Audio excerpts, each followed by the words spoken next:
Bonjour à tous et à toutes. Nous sommes ravis d'être avec vous aujourd'hui pour cette troisième édition de Social Change. Et le sujet que nous allons aborder dans ce tutoriel, c'est l'entreprise inclusive et comment faire du capital humain un atout pour durer. Donc moi, je suis Sandrine Charpentier, je suis cofondatrice et présidente de Mixity.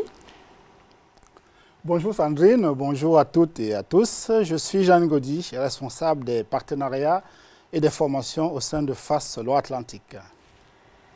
Alors, si je vous parle aujourd'hui de l'entreprise inclusive, c'est tout simplement parce qu'avec Mixity, nous accompagnons de nombreux clients aujourd'hui dans leur pilotage et dans l'évaluation de leur politique diversité et inclusion.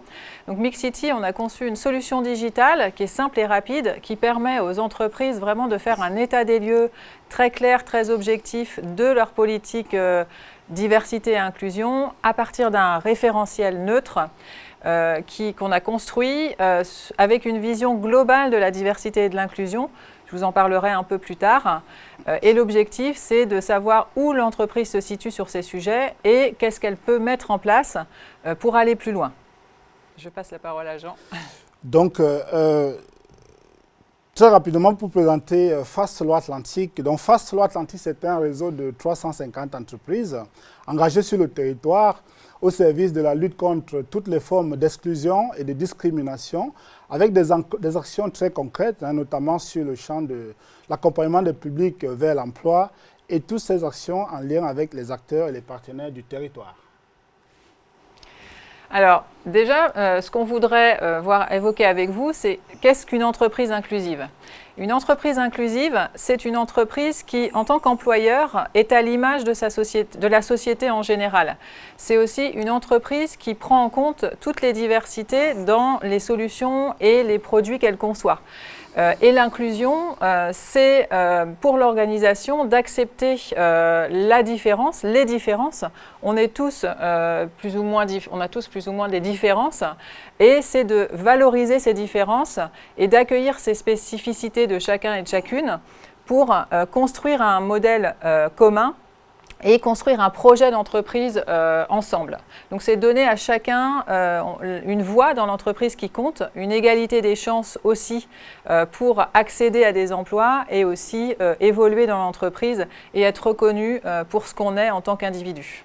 Alors, pour situer aussi la diversité et l'inclusion dans un contexte, comme tout le monde, je pense que vous avez suivi et été concerné de près ou de loin par l'impact du mouvement Black Lives Matter, qui a généré une prise de conscience importante partout dans le monde sur ces sujets de diversité et d'inclusion.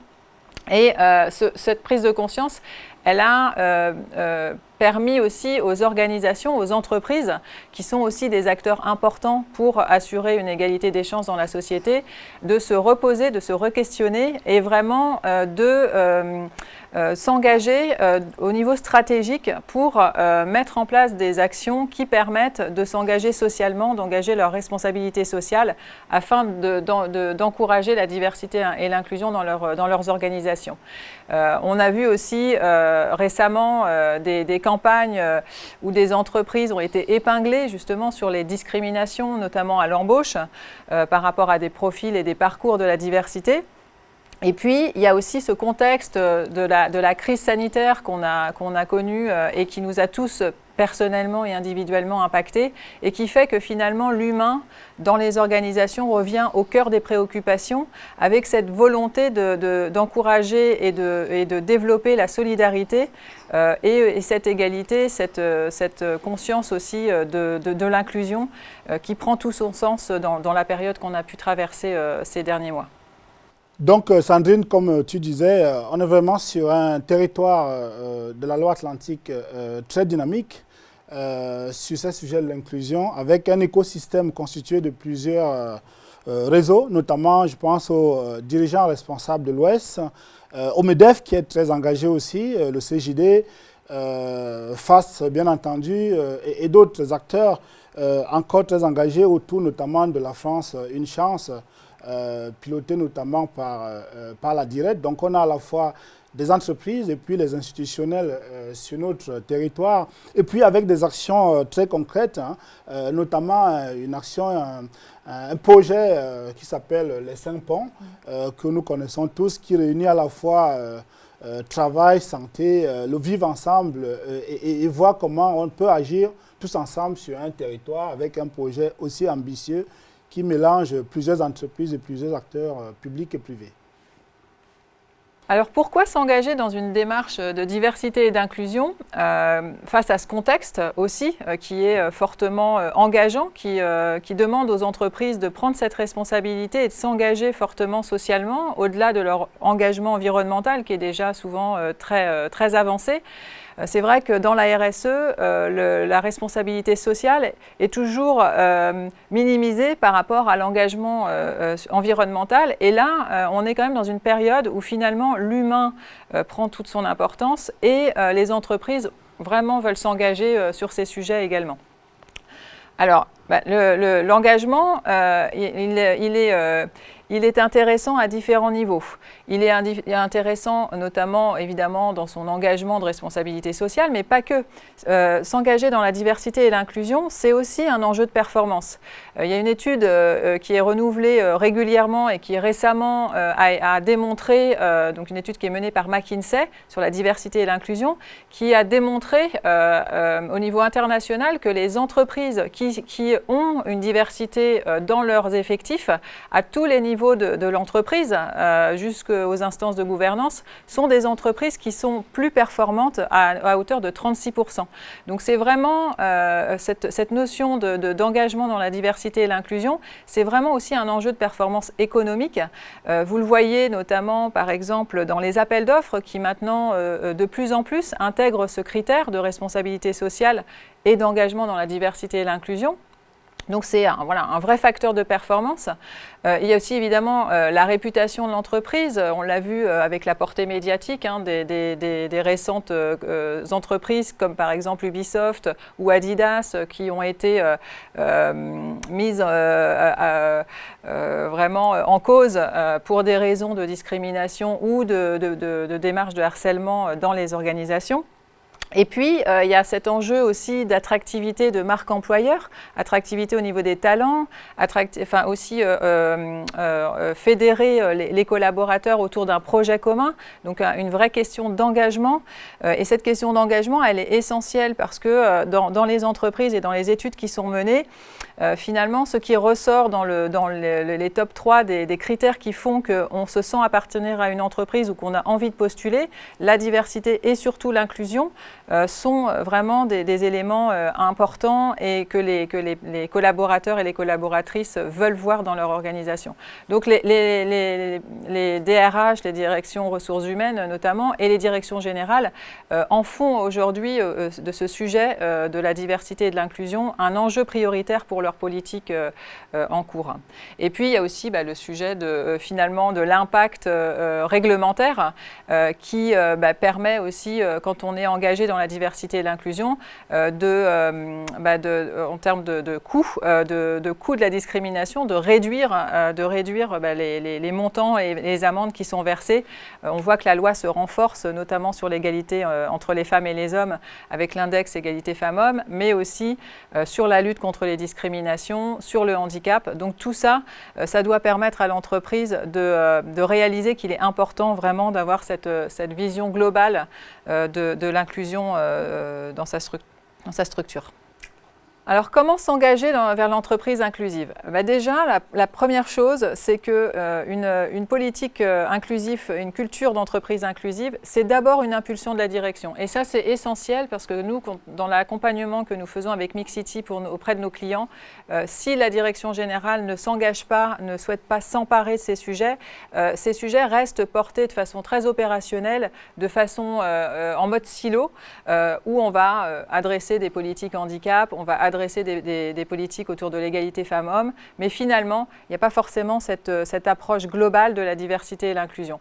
La diversité et l'inclusion, ça ne comprend pas que le handicap et l'égalité femmes-hommes, c'est aussi la diversité multiculturelle, c'est aussi les générations dans l'entreprise, et c'est aussi l'orientation sexuelle et l'identité de genre, et bien d'autres sujets qui doivent être adressés aujourd'hui par l'entreprise. Par exemple, dans les entreprises, certains salariés collaborateurs sont concernés par l'aide à des personnes en situation difficiles, donc on les appelle les aidants.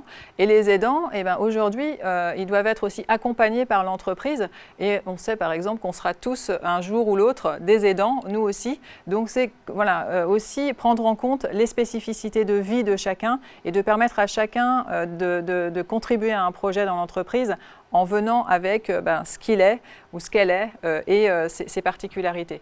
Donc c'est vraiment aussi penser 360 degrés l'engagement dans cette politique de diversité et d'inclusion. C'est d'évaluer ces pratiques, parce que si on ne fait pas un état des lieux et qu'on n'objective pas ces engagements, ça ne nous permet pas forcément d'identifier les piliers sur lesquels on peut capitaliser, valoriser ces engagements et puis surtout s'améliorer et mettre en place des plans d'action. Et puis, c'est partager avec les salariés, mais ça, Jean, tu en reparleras. Et c'est aussi travailler avec les acteurs du territoire. Et ce travail avec les acteurs du territoire se fait de différentes façons, à la fois par du recrutement inclusif, pour la diapo suivante. Alors, c'est quoi du recrutement inclusif? C'est comment une entreprise peut pratiquer un recrutement en intégrant de la diversité et en faisant vivre cette diversité au sein de son entreprise, à la fois diversité interculturelle, intergénérationnelle. On a parlé tout à l'heure aussi du handicap. Voilà, comment on fait vivre cette diversité dans l'entreprise. Il y a un dispositif, par exemple, qui s'appelle le Pacte, qui vise à accompagner les entreprises à recruter des publics habitant les quartiers dits prioritaires. Comme nous le savons tous, les poches de pauvreté dans certains quartiers sont extrêmes et la situation s'aggrave encore un peu plus malheureusement avec la crise que nous connaissons. Donc les personnes qui étaient en difficulté iront encore plus en difficulté si l'entreprise ne s'engage pas fortement. Et c'est aussi pour cette raison que l'État a mis en place un certain nombre de dispositifs, de mesures d'aide. Je pense notamment à un dispositif qui s'appelle Emploi Franc, qui vise à embaucher des publics habitant les quartiers prioritaires avec des aides qui sont très conséquentes.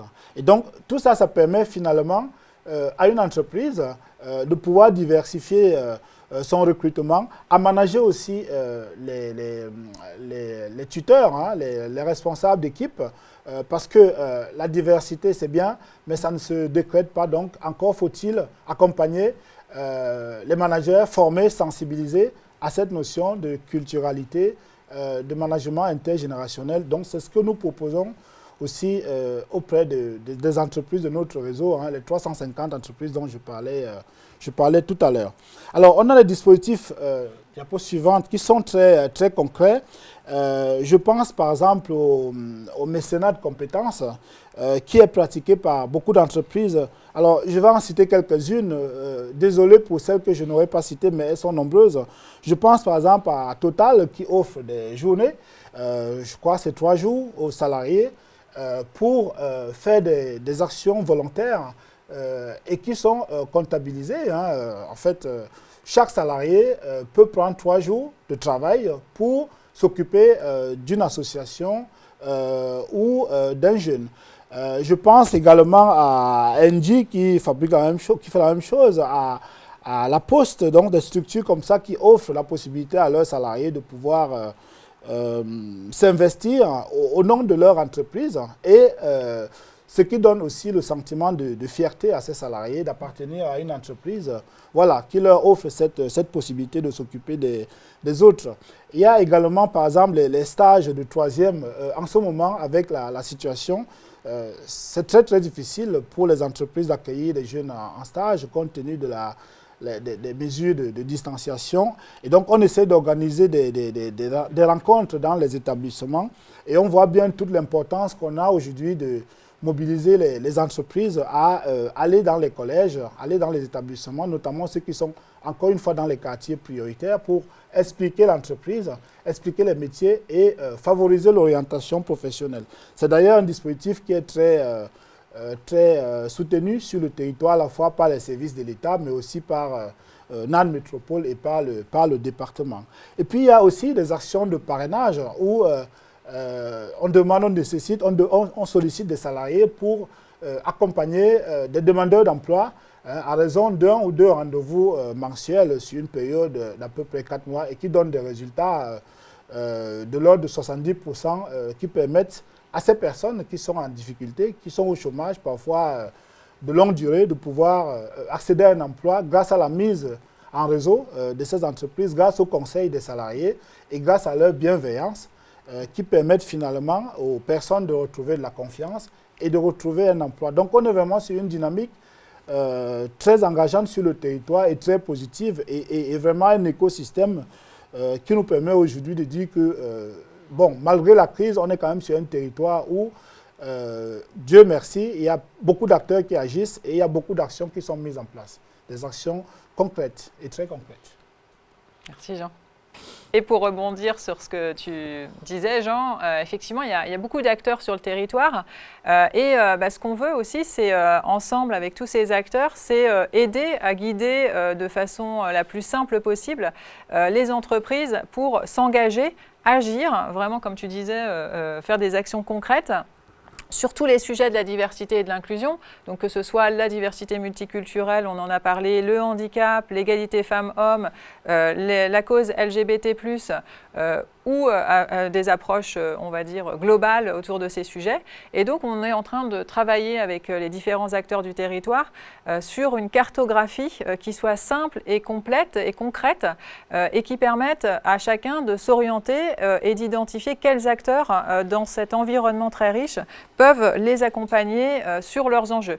Ce qu'il faut savoir, c'est que vous n'êtes pas seul sur ces sujets et qu'il y a beaucoup d'associations, de fédérations, de groupements, d'organisations aussi gouvernementales qui peuvent vous aider sur ces sujets et vous accompagner. Et peut-être pour terminer sur le sujet de l'inclusion, je vais me permettre de citer une phrase d'un ancien président de FAS qui disait ceci, les entreprises ne peuvent pas être des îlots de prospérité dans un océan de pauvreté.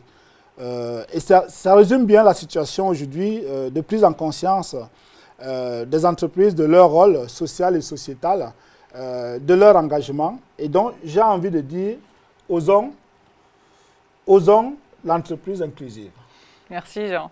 Et pour conclure aussi, je voulais vous inviter à lire un livre exceptionnel sur ce sujet qui s'appelle « Talent gâché, le coût de la discrimination pour les entreprises, pour la société en général », qui a été écrit par Virginie Martin et Marie-Cécile Nave, et qui est vraiment une belle référence et qui va vous permettre aussi de voir toute la potentialité que permet cet engagement dans la diversité et l'inclusion. Et puis pour être très concret et pour conclure, nous avons avec les acteurs du territoire, donc la Charte de la diversité, le MEDEF Pays de la Loire, la Fondation FAS 44, Mosaïque RH et Mixity, créé un programme très simple et très concret pour les PME, pour les accompagner vraiment à s'évaluer et à mettre en place leurs actions, leurs politiques de diversité et inclusion. Donc vraiment qui apporte tout cet accompagnement pour commencer à s'engager et à structurer sa politique diversité et inclusion. Donc on espère vous y retrouver très prochainement. Merci Sandrine. Merci Jean.